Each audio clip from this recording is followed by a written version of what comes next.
మేము ఎప్పుడు ధీమాగానే ఉన్నాం. పోల్ పర్సంటేజ్తో పని లేదు. గెలుస్తామనే ధీమా ఉంది, గెలుస్తాము. పోల్ పర్సంటేజ్ పెరగడానికి మహిళలే కారణం. ప్రతి నియోజకవర్గంలో కూడా 6 నుంచి 8 పోలింగ్ స్టేషన్స్ దగ్గర మా వాళ్ళు ఐపాక్ వాళ్ళు సర్వే చేశారు. మహిళలందరూ కూడా ఏకదాటిన వైఎస్ఆర్ కాంగ్రెస్ పార్టీకి ఓటేశారు. మహిళలు పెద్దగా తరలి వచ్చిన దానికే పోలింగ్ శాతం పెరిగింది తప్ప వీళ్ళు ఏదో మాట్లాడినట్లు అదంతా కూడా అభూత కల్పన అని చెప్తాం. మరి అందరి కృషి వల్లే ఈరోజు వైఎస్ఆర్ కాంగ్రెస్ పార్టీ తిరిగి గతంలో కంటే ఎక్కువ మెజారిటీతో అధికారంలోకి వస్తుందని చెప్పి వారు చెప్పడం జరిగింది. ఆల్రెడీ క్యాబినెట్ కూడా రాసేసుకుంటా ఉన్నారు, ఎవరెవరు ఏ క్యాబినెట్ మంత్రి అని.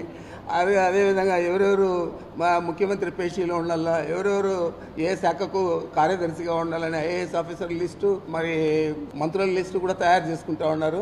అది చాలా సంతోషం. ఈ ఆఫీస్ అనేది అప్డేట్ చేసేది మామూలుగా ఎవ్రీ ఇయర్ జరుగుతూ ఉంటుంది. అప్డేట్ చేసేది కూడా అడ్డుకోవాలని చెప్పి చంద్రబాబు ప్రయత్నం చేశాడు. అందుకని మాకు వచ్చిన నష్టం ఏం లేదు. ఇప్పుడు ఆల్రెడీ ఈ ఆఫీస్లోనే మంత్రులందరూ కూడా సంతకాలు చేస్తున్నాం, ఫైల్ చేస్తున్నాం. మరి నువ్వు నిలిపేసిన దానివల్ల మాకేం నష్టం లేదు.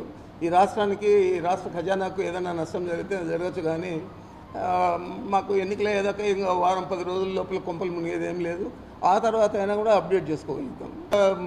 ఒత్తిడి, చంద్రబాబు నాయుడు ఒత్తిడి, దానికంటే ఎక్కువ గెలుస్తామనే ధీమా, దానికంటే ఎక్కువ వాళ్ళకు ఆలోచన లేదు.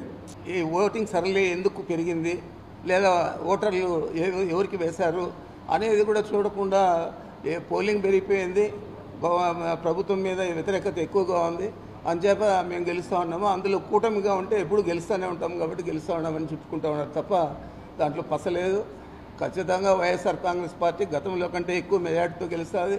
మా నాయకుడు 175 to 175 అంటా ఉన్నా కూడా నేను మాత్రం ప్రతిసారి కూడా 151 కంటే ఎక్కువ వస్తాయని ముందు నుంచి చెప్తా ఉన్నాను.